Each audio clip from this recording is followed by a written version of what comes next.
Hello everyone, आज मैं आपको करा रही हूँ the tale of Custard the dragon. बहुत ही इंटरेस्टिंग और ह्यूमरस पोएम है। और इसमें जो है मतलब तीन क्या दे रखे हैं, एक कैट है, एक माउस है और एक ड्रैगन है। ये जो है तीनों के तीनों, एक गर्ल है बेलिंडा, उसने पाल रखे हैं। एक छोटा सा घर है, वाइट हाउस है जो छोटा सा, और उसके अंदर जो इनके नाम दे रखे हैं, इंक ब्लिंक दे रखे हैं कि इनके ये नाम है। कैट का नाम इंक है, ब्लिंक है चूहे का नाम, और ड्रैगन को कहते हैं ये कस्टर्ड, और एक कुत्ता भी है जो येलो कलर का है, उसको कहते हैं ये मस्टर्ड। तो जो इनमें ये तीनों जो हैं, अब क्या कहते हैं, डॉग, कैट और माउस, ये आप भी कहते हैं कि हम बहुत ज़्यादा ब्रेव हैं। और ये ड्रैगन की क्या करते हैं, जोक करते हैं, उसको मजाक उड़ाते हैं कि वो बहुत ज़्यादा क्या है, डरपोक है, क्योंकि he is always asking for the cage, कि मुझे तो केज चाहिए सेफ वहाँ पर रहने के लिए। तो मगर क्या होता है, एंड में जो है एक पायरेट है, मतलब जो जहाज लूटने वाला एक लुटेरा है, वो जो है इनके घर में घुस जाता है, और जो है ड्रैगन जो है बड़ी ब्रेवरी से उसको मार देता है। और ये जो है एक स्टोरी है कि मतलब जो दिखाते थे कि हम बहुत ज़्यादा वो हैं, ब्रेव हैं, वो एकदम छुप के भाग जाते हैं। तो मैं आपको ये पोएम पूरी एक्सप्लेन करूँगी बाद में। अब मैंने आपको इसका बेस बता दिया, तो आप इसके आंसर्स देख सकते हैं। Okay, so let's start. And if you are new to my channel, then don't forget to like, share and subscribe to my channel. Any problem, ask me in the comment box. I am always ready to help you out. So let's start. देखो, Belinda lived in a little white house. इस poem में जो है वो Belinda का बताया है, ये लिटिल वाइट हाउस में रहती है। आप देखो इसमें which poetic device has been employed to emphasise the small size of the house and everybody living there. तो small size of the house कौन बता रहा है? वर्ड बता रहा है लिटिल, क्योंकि लिटिल का मतलब होता है छोटा, तो इसका मतलब है कि लिटिल लिटिल लिटिल रिपीट हो रहा है, तो देयर इज रिपीटिशन। तो कौन सा पोएटिक डिवाइस है? रिपीटिशन। देखो नेक्स्ट है द एक्सप्रेशन, और रियलियो ट्रूलियो मेक्स इट ऑब्वियस। तो इसका मतलब ये होता है कि रियलियो ट्रूलियो मतलब पोएम में ऐसे वर्ड्स यूज़ किए गए हैं, जैसे हम रियल के लिए कह दिया उन्होंने रियलियो, ट्रू के लिए कह दिया ट्रूलियो। तो ठीक है, तो इनको जो है इसका मतलब है कि पोएम जो बड़े उसमें लिखी गई है, मस्ती के मूड में लिखी गई है, कोई एकदम स्ट्रेस देते हुए नहीं है। इसे the poem is written in a lighter way. Next है which two inmates of the little house were named after their skin colour.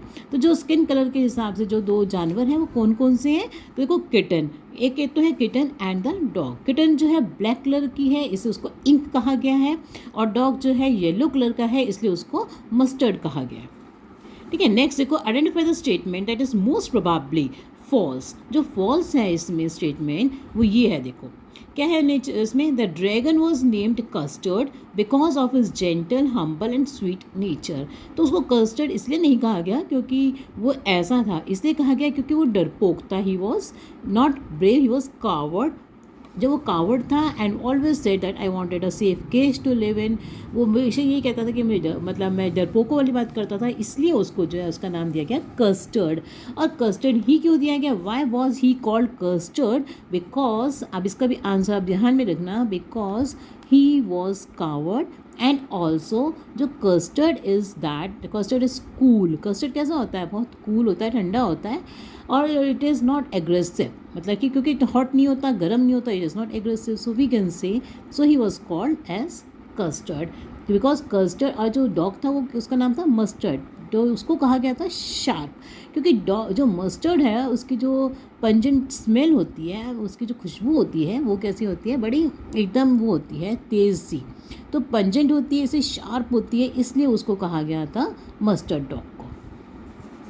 तो मैं आपको जब पोएम कराऊंगी तो आपको इंपॉर्टेंट क्वेश्चंस भी बताऊंगी इसके इंपॉर्टेंट। नेक्स्ट देखो, अब देखो उसके बाद है हमारा अगला क्वेश्चन। हाँ, नेक्स्ट है यहाँ पर देखो अगला क्वेश्चन कि identify the statement that is most probably false. तो फॉल्स तो हमारी ये स्टेटमेंट है कि he was not named Custard. आप देखो नेक्स्ट आता है हमारा अगला क्वेश्चन है, अब इसे दूसरा भी बताना ऑप्शन, इसलिए ये है फोर्थ भी है। The dragon was as sharp as a dog. अब जो ड्रैगन जो था ये फॉल्स है, देखो वो शार्प नहीं था डॉग की तरह, है ना, वो तो क्या था, शार्प नहीं था। He was not sharp as he was called, therefore he was called, dragon was called Custard because he was not sharp as the dog. तो इसके ऑप्शन हो गए हैं फर्स्ट एंड फोर्थ। नेक्स्ट देखो choose option that list words which would be use to fit in the rhyming scheme. तो देखो अब इसमें राइमिंग स्कीम चल रही है जो इसके अंदर, तो राइमिंग स्कीम क्या चल रही है? हाउस, माउस, मतलब कि फर्स्ट और सेकंड एक दूसरे के साथ राइम कर रहे हैं। फिर वेगन ड्रैगन, मतलब थर्ड के साथ फोर्थ कर रहा है। तो जो फिफ्थ लाइन और सिक्स लाइन होगी वो भी आपस में क्या करनी चाहिए, एक दूसरे के साथ राइम करती भी होनी चाहिए, ठीक है ना। तो जैसे हम कह सकते हैं सिंक थिंक, तो मतलब फिफ्थ लाइन अगर हम दे फिफ्थ सिंक, तो अगली लाइन क्या होनी चाहिए, थिंक होनी चाहिए, ठीक है ना। और इस तरह से मतलब जो है ये हमारे ऑप्शंस, तो इसमें से कुछ मुझे करेक्ट नहीं लगे, क्योंकि देखो अब सिंक थिंक है और फिर कोई ऐसा नहीं है जो किसी के साथ मैच करता हो। नेक्स्ट, ठीक है, इसलिए मेरे को ये लगाया है सिंक और थिंक। तो क्योंकि एग्जाम में भी ऐसा कोई क्वेश्चन नहीं आता कि जिसमें कुछ मैच ना करता, और इस टाइप का तो बहुत ही कम आते हैं। नेक्स्ट देखो, which are the following sentences corresponds in meaning with sharp as mustard. Sharp as mustard का मतलब ये बताया ना मैंने आपको, ये इंपॉर्टेंट है। I like the pungent smell, pungent taste होता है उसके, कुछ टेस्ट भी ऐसा होता है तो तीखा तीखा, pungent taste of mustard in the speaker. तो पंजेंट आता है उसके जो है मस्टर्ड के लिए। Custard the dragon had big sharp teeth. अब देखो इनके आंसर से इस पैराग्राफ के, which are the following statement is true. तो कौन सी ट्रू है, the physical features of the dragon evoke fear. Evoke fear का मतलब वो डराते हैं, जो उसकी जो ड्रैगन था उसके जो ये फीचर्स थे उससे डर लगता था, मतलब क्योंकि वो दिखाता है स्पाइक्स हैं उसके, दो ऊपर वो बने हुए हैं, नीचे की स्किन उसकी क्या है स्केल्स वाली है, और उसका जो माउथ है वो बिल्कुल चिमनी की तरह है, मतलब वो चिमनी सॉरी फायर प्लेस की तरह है। तो इस तरह उसका जो फीचर्स थे वो डराने वाले थे। और ये भी कह सकते हैं the name of the dragon before his appearance, जो ड्रैगन का नाम था उसकी अपीयरेंस की जैसे ही था, मतलब वैसे ही खतरनाक जैसे वो दिखाई देता था। नेक्स्ट देखो, complete the following sentence appropriately. It is clear that simile is a poetic device used in the mouth like a fire place, because जो सिमिली होता है उसमें जो है कंपैरिजन करते हैं और यूज़ ऑफ वर्ड्स होता है एज और लाइक। तो हमने इसमें यूज़ किया है like word, mouth like a fire place, तो मुंह जो है उसका फायर प्लेस की तरह है, तो mouth has been compare to fire place and the word like is used. एक तो सिमिली में क्या होना चाहिए, कंपैरिजन होना चाहिए, और लाइक या एज वर्ड का यूज़ होना चाहिए। List three poetic devices found in the line Belinda was as brave as a barrel of beers. Belinda कैसी brave थी, तो जैसे barrel of beers। तो देखो इसमें तो क्या है हमारी एज का इस्तेमाल हुआ है, तो एज का इस्तेमाल हुआ तो इससे सिमिली हो गया। दूसरे नंबर पे बी देखो रिपीट हो रहा है, तो उसको कहते हैं एलिटरेशन। एलिटरेशन में क्या होता है, एक अल्फ़ाबेट रिपीट करता है, और जो हमारा होता है रिपीटिशन उसमें पूरा वर्ड रिपीट करता है, इसलिए ये क्या है एलिटरेशन है, क्योंकि इसमें बी वर्ड जो है रिपीट कर रहा है। नेक्स्ट है इसमें हाइपरबोल, और इसमें जो है हाइपरबोल क्या होता है, हाइपरबोल में मतलब जैसे कि बैरल ऑफ बियर्स दे रखा है, तो ये हम जब कहते हैं हम इसको ऐसे इस तरह से बोलते हैं, तो हम कहते हैं कि ये क्या है हमारा हाइपर बोल है। और हाइपर बोल में मेन बात क्या है, हाइपर बोल में जो है हम किसी चीज़ को एग्जैरेट करके बोल देते हैं। एग्जैक्टरेट का मतलब ये होता है, एग्जैरेटेड का मतलब कि हम किसी चीज़ को बढ़ा चढ़ा के बोलते हैं। जब हम किसी चीज़ को बढ़ा चढ़ा के बोलते हैं तो हम कहते हैं हाइपर बॉल। क्योंकि देखो बेलिंडा एक लड़की है छोटी सी, तो उसका जो है वो जो भालुओं का झुंड है उसके साथ उसकी करेज को कंपेयर किया गया। तो जब इतना तो कोई छोटी सी गर्ल तो इतनी वो करेजस नहीं हो सकती ना कि एक भालुओं को झुंड के जैसे, तो उसकी जो ब्रेवरी है उसको क्या किया गया है, बहुत ज़्यादा बढ़ा चढ़ा के बताया गया। जब कोई चीज़ को हम बढ़ा चढ़ा कर बताएंगे तो remember that it is an hyper ball. Okay, so this is hyper ball. Which of the following statements is true in the context of ink and blink? तो ink कौन है, कैट, एंड ब्लिंक कौन है, mouse. A lion को terrify both Ink and Blink, तो वो तो दोनों ही शेर से डरते थे, है ना। The bravery of both Ink and Blink is exaggerated. तो ये वर्ड मैंने बताया ना, एग्जैरेटेड मतलब कि वो उसको बढ़ा चढ़ा के दिखाया गया उनकी बहादुरी को, क्योंकि वो कहते हैं हम तो टाइगर को भी भगा देंगे।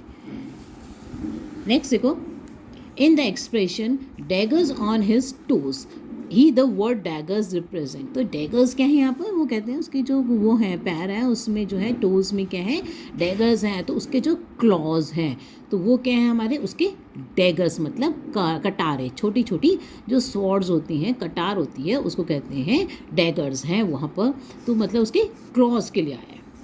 नेक्स्ट देखो, name the literary device used in the first line of the extract. तो पहली लाइन क्या है, Mustard was as brave as a tiger in a rage. तो आप इसमें क्या यूज़ करोगे, सिमिली है, क्योंकि एज का इस्तेमाल किया गया है और उसको मस्टर्ड को कंपेयर किया गया है किससे, tiger. Mustard was as brave, वो इतना बहादुर था जितना कि टाइगर इन अ रेज, जो टाइगर जब गुस्से में होता है ऐसे ही मस्टर्ड मतलब कुत्ता जो है यहाँ पे वो इतना था, तो एज का यूज़ हुआ इसलिए simile. Custard wanted a nice safe cage. Custard क्यों चाहता था एक नाइस सेफ केज? देखो, because he was lazy and coward. इसका थोड़ा सा और भी आंसर आ सकता है, क्योंकि वो लेजी था, कावर्ड था, and he always wanted a comfortable life. उसको कंफर्ट चाहिए था। नेक्स्ट देखो, Custard wanted a nice safe. There is an element of dash in Custard being called Percival. तो पर्सिवल कहते हैं उसको। पर्सिवल कौन था? एक जो है नोबल नाइट था, राजा था, उसके उसमें एक नाइट था, दरबारी था। वो जो कैसा था, बहुत बहादुर होता है, वो बहुत ज़्यादा बहादुर था, तो वो उसके नाम से जो है, जो वो बहुत ज़्यादा बहादुर था। और ड्रैगन हमारा क्या था यहाँ पे? कावर्ड था। तो वो उसको जान के उसके नाम से छेड़ते थे कि पर्सिवल है, मतलब कंट्रास्ट में बोलते थे उसको चिढ़ाने के लिए, ठीक है ना। तो यहाँ पे क्या था? सरकाज़म था, उसको ताना देते थे। ताने में ही तो हम किसी को ऐसे बोलते हैं, उल्टा उसका। तो state whether the following statement is true और फॉल्स। ये बताने की कौन सी स्टेटमेंट ट्रू है, ये स्टेटमेंट ट्रू है या फॉल्स है। Belinda sided with Custard when Ink Blink and Mustard laughed at him. जब ये कस्टर्ड इंक जो है, जब ये कस्टर्ड के ऊपर हंसते थे, इंक, ब्लिंक और मस्टर्ड, तो बेलिंडा जो है खुद जोर जोर से हंसती थी, तो वो उसकी साइड नहीं लेती थी कस्टर्ड की। साइडेड विद कस्टर्ड का मतलब वो उसकी तरफदारी करना, तो उसकी तरफदारी तो वो बिल्कुल भी नहीं करती थी, वो तो खुद बहुत हंसती थी। तो ये स्टेटमेंट क्या है? False. Describe in one word the attitude of Belinda and other towards custard as described in this extract. तो उनका जो behavior था वो कैसा था? रूड था। Which of the following statements is similar in meaning to they rudely called him Percival? तो we all laughed calling him Einstein because his experiment had flopped. तो किसी का कोई काम ठीक ना हो, जैसे इसके अंदर था कि वो कावड़ था, मगर वो उसको जो है हंसते थे, उसका नाम देके, पर्सिवल का नाम देके, जो बहुत ज़्यादा करेजियस था, बहादुर था। तो इसी तरह से आइंस्टीन बहुत अच्छा एक फेमस साइंटिस्ट था, तो वो जान के किसी को चिढ़ाना, जिसका एक्सपेरिमेंट फेल हो जाए तो उसको जान के आइंस्टीन कह के चिढ़ाना इज सिमिलर टू जो ऊपर हुआ है। नेक्स्ट देखो, Belinda giggled till she shook the house. अब देखो, the poetic device used in the first line is she shook, sh, आगे ना, तो इसमें क्या है? हमारा alliteration है। Which of the following statements are not true? कौन सी जो ट्रू नहीं है वो बतानी है, मतलब false कौन सी है? तो जो false है वो है हमारी ऑप्शन 1, 2, 3 एंड 6। नेक्स्ट देखो, list two examples of onomatopoeic words used in the extract. तो ओनोमैटोपोइक वर्ड्स जो हैं वो वर्ड्स होते हैं जो कि जैसे कुत्ते बिल्ली की आवाज़ें निकालना है ना, पू, म्यू, क्रो जैसे बोलता है, इनकी आवाज़ों को कहते हैं ओनोपोटिक वर्ड्स, ठीक है ना। तो इसमें कौन कौन से हैं? देखो, वीक एक माउस निकालता है, ग्राउल्ड कुत्ते की वो है ना। तो ये वर्ड्स जो हैं क्या है? हमारे ओनोपोटिक वर्ड्स हैं। Why did Ink and Mustard ask the age of Custard. अब इंक और जो है ये क्या कहते हैं, मस्टर्ड जान के उसको छेड़कर उससे पूछे तुम्हारी क्या एज है, हंसते थे उसके ऊपर। तो हम उसकी एज मतलब इसे पूछते थे ये दिखाने के लिए कि क्या वो बच्चा है जो ऐसे बच्चों जैसे डरता रहता है, डरपोक है, जैसे चाइल्डिश बिहेवियर है उसका क्या। तो Ink and Mustard ask the age of Custard to show him that he was behaving like a child, कि वो तो बच्चों जैसी हरकतें करता है, उसकी उम्र क्या है जो ऐसे बच्चों जैसी हरकतें करता है। What changed the scene and the situation. अब देखो पूरा सिचुएशन, पहले वो हंसते थे, अब पूरा सीन और सिचुएशन कैसे बदल जाता है जब कौन आता है? Entry of the pirate. जब पायरेट आता है तो सारी सिचुएशन चेंज हो जाती है, क्योंकि जो दिखाते थे कि हम बहुत बहादुर हैं, वो बहादुरी वो क्या हो जाता है? डर के भाग जाते हैं। और कस्टर्ड जो दिखाता था कि मैं बहुत ज़्यादा डरपोक हूँ, वही उल्टा ब्रेवरी से उस पायरेट को मार देता है। Why do you think Mustard growled. तो मस्टर्ड जो है जैसे ही वो देखता है पायरेट को, उसको लगता है कोई आ रहा है, तो वो पहले तो ग्राउल्ड तो तभी कोई कुत्ता करता है, उसकी ग्राउल्ड कहते हैं बिल्कुल आवाज़ घुर्राना। तो वो घुर्राते तब है कि हम वो जब किसी को डराने के लिए, है ना। तो to frighten the person who made a nasty sound, पहले उसको नेस्टी साउंड आवाज़ सुनाई देती है, तो वो उसको डराने के लिए जो है आवाज़ निकालता है। और ये भी कह सकते हैं टू वॉर्न द इंट्रूडर, तो वार्निंग भी होती है एक तरह से। क्या होता है? ग्राउलिंग के जो अगर आप मीनिंग देखोगे तो उसमें वार्न करने के लिए भी कुत्ता बोलता है, to warn the intruder against the danger in the house, कि घर के अंदर डेंजर है। तो आप ये वाला मोस्ट प्रोबेबली ये ज़्यादा आंसर फिट होता है, ये भी होता है। ये दोनों के मीनिंग देखो काफ़ी सिमिलर है, पर जो वर्ड यूज़ हुआ है वॉर्न, तो ये वाला यूज़ करो आप। ओके, नेक्स्ट देखो, complete the following analogy. Giggled का मतलब क्या होता है, गिगल का मतलब हंसना, बहुत जोर जोर से हंसना, और क्राइड का मतलब रोने के टाइप में, जोर जोर से रोना, इस टाइप का। तो यहाँ पे जो है रिजॉइस्ड है, रिजॉइस्ड का मतलब बहुत ज़्यादा खुशी, टू देखो टू फील और शो ग्रेट हैप्पीनेस, बड़ी खुशी दिखाना, है ना। और यहाँ पे जो है आप देखो वैसे वर्ड इसका जो अपोजिट होता है वो होता है मूड, रोना, है ना। रिजॉइस का मतलब बहुत ज़्यादा खुशी दिखाना, और यहाँ पे जो वर्ड आना चाहिए वो होना चाहिए मूड। मूड का मतलब होता है रोना, बिलखना। तो मगर यहाँ पे कुछ ऐसे ऑप्शन नहीं है, सिर्फ एक ग्राउल्ड ही इसके साथ सूट करता है कि भाई डराने की वाली वॉइस को निकालना। नेक्स्ट देखो, म्यू विच क्राइड इंक, आप देखो इसमें mew which of Ink and ooh of Belinda express their fear. अब देखो वो जो हैं दोनों करते हैंगे, इनकी आवाज़ें निकालते हैं, ऊ आ, तो ये किससे निकालते हैं, हम डर जाते हैं ना, ऊ ऐसा हो गया, तो डर के मारे जो है ये आवाज़ें निकलती हैं, फियर। द वर्ड विंडा इज़ लाइक ट्रूलियो बिकॉज, देखो विंडा क्या है, विंडो के लिए यूज़ किया है, ट्रूलियो यूज़ किया है ट्रू के लिए। तो वो कहते हैं both are examples of poetic license, इसको कहते हैं पोएटिक लाइसेंस, मतलब जब राइटर को लाइसेंस दे दिया जाए कि वो इस तरह से ऐसे वर्ड्स यूज़ करके जो शब्दों को उल्टा सीधा मतलब बोल के, जैसे कि पोएम को एक तो ह्यूमरस बना सके, एक्सप्रेसिव बना सके, उसको लाइट बना सके। तो इस तरह के वर्ड्स जो है विंडो के लिए विंडा, इस टाइप के वर्ड्स को कहते हैं पोएटिक लाइसेंस। नेक्स्ट देखो, the pirate carried as many as, अब उसके पास पायरेट के पास जो है एक मुंह में स्वॉर्ड था, दो हाथों में पिस्टल्स थी, तो उसके पास क्या थे, the pirate carried as many as threatening weapons कह सकते हो या नंबर भी दे सकती हो। The pirate carried as many as 3 weapons, या आप उसमें लिख दो थ्रेटनिंग वेपन्स, उसके पास क्या थे, थ्रेटनिंग वेपन्स थे। What made it clear that the pirate meant no good? Pirate meant no good क्यों था, क्योंकि because he was carrying threatening weapons, क्योंकि वो उसका दिख गया कि पायरेट के पास तो डराने वाले धमकाने वाले क्या हैं, वेपन्स हैं, तो इसका मतलब कि वो कुछ अच्छा तो करने नहीं आया, he meant no good। आप देखो इसमें आप ये भी लिख सकते हो जो मैंने आपको ऊपर बताया, थ्रेटनिंग की जगह आप इसमें ये भी लिख सकते हैं, the pirate carried as many as 3 या 4 weapons, as many as 3 weapons.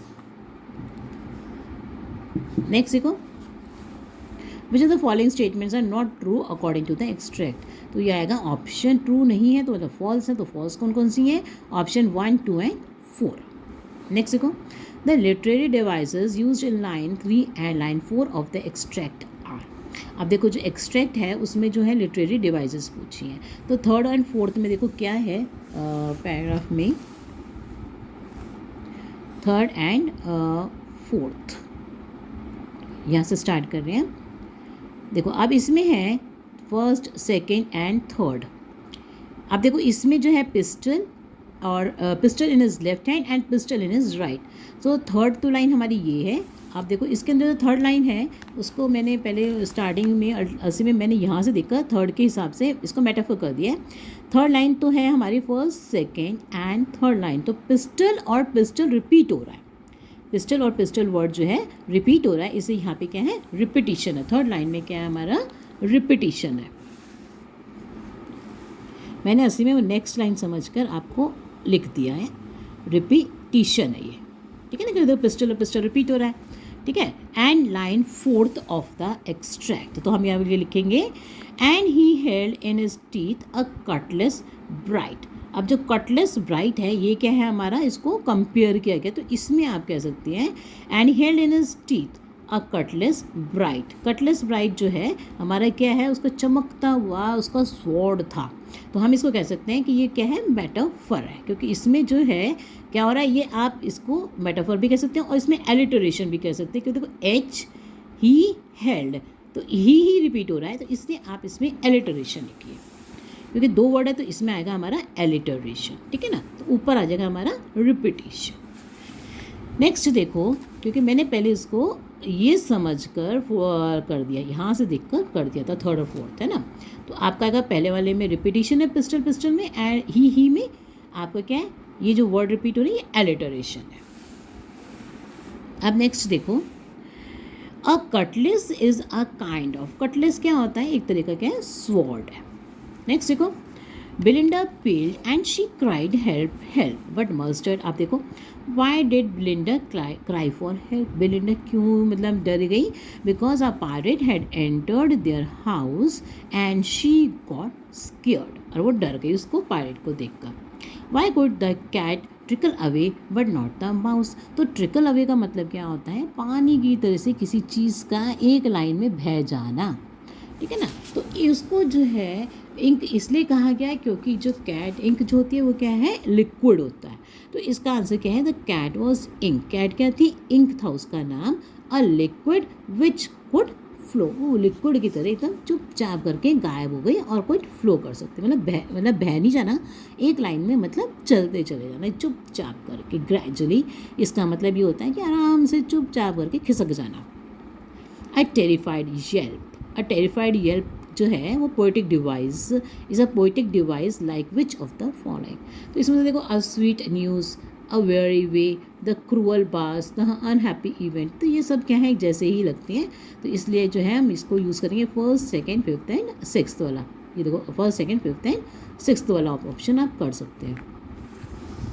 Which of the following is correct about mouse hold, तो माउस होल्ड क्या होता है, the mouse hardly hid himself in a hole. Next देखो, a person perform something strategically if he और she does it, अगर कोई हम strategy से कोई काम करते हैं तो हम इसका मतलब प्रॉपर प्लानिंग से कर रहे हैं, तो with proper planning. Fill the blank with one word only, the sentence clearly shows that Belinda, Mustard, Ink and Blink are all cowards, तो वो सब क्या थे, कावर्ड्स थे। नेक्स्ट देखो, बट अप जम्प्ड कस्टर्ड, अब इसका है हाँ, what made custard not like an engine, तो कस्टर्ड जो है उसने आवाज़ निकाली इंजन की तरह, क्योंकि वो जो है पायरेट जो है जब उनके घर में घुस जाता है तो वो आवाज़ निकालता है ऐसी, तो his angry reaction to the pirate's unwelcome presence, वो पायरेट उसको पसंद नहीं आता कि वो पायरेट उनके उसमें घर में घुस गया, तो अनवेलकम प्रेजेंस इसके लिए जो है वो इंजन जैसी आवाज़ निकालता है। Quote a line from the extract, और that is an example of onomatopoeia, तो मैंने आपको बताया कि जो वर्ड्स होते हैं, जैसे ये वाली लाइन है जो विद अ क्लैटर वाली लाइन है, इसमें सारे ही वर्ड्स क्या हैं, ओनोमेटोपोइया के हैं। नेक्स्ट जो है, what does the expression like a robin at a worm imply, robin क्या होती है, एक चिड़िया होती है, वो जो है जैसे किसी को देखती है, वॉर्म को देखती है, कीड़े को देखती है, उसको खाने के लिए एकदम फटाफट से कर जाती है, तो attacking someone fearlessly and fiercely. Next है, choose the option that is true, कौन सा ऑप्शन ट्रू है of the rhyming scheme of the extract, the extract is an example of free words, ये एग्जाम्पल है फ्री वर्ड्स का, क्योंकि देखो सब कुछ ही क्या है इसके अंदर, कोई वो राइमिंग स्कीम नहीं है, engine, dungeon, squirm, worm, dragon, flagon, तो इसमें जो है से देखो ये दोनों कर रहे हैं बस मैच, ड्रैगन और फ्लैगन है ना, ये इनमें से कोई नहीं है, इंजन, फिर ये डंजियन, ये जो है इसके साथ जा रहा है, मगर ये जो सेकंड है ये है और ये तीन लाइंस तो आपस में राइम करती हैं, मगर इनका जो है आगे जो ऑप्शंस दे रखे हैं उनके अकॉर्डिंग ये कह रहे हैं कि जो अगर ये करती भी है राइम एक दूसरे के साथ, तो सेकंड, फोर्थ एंड सिक्स तो एक आपस में क्या करती है, राइम करती हैं, राइम विद द फर्स्ट, पर ये फर्स्ट के साथ नहीं करती, थर्ड के साथ ये इनके साथ राइम नहीं करती, तो इसका ऑप्शन सिर्फ यही बैठता है, the extract is an example of free words. Next देखो अब ये भी है कि alternate lines rhyme with each other, तो अगर हम ये देखें ऑल्टरनेट लाइंस, तो ऑल्टरनेट लाइंस में ये जो है इनका कोई ये इसके बाद जो है फिर अगर हम छोड़ दें ऑल्टरनेट, तो ये देखो एक दूसरे से क्या कर रही हैं, ऑल्टरनेट भी नहीं कर रही हैं।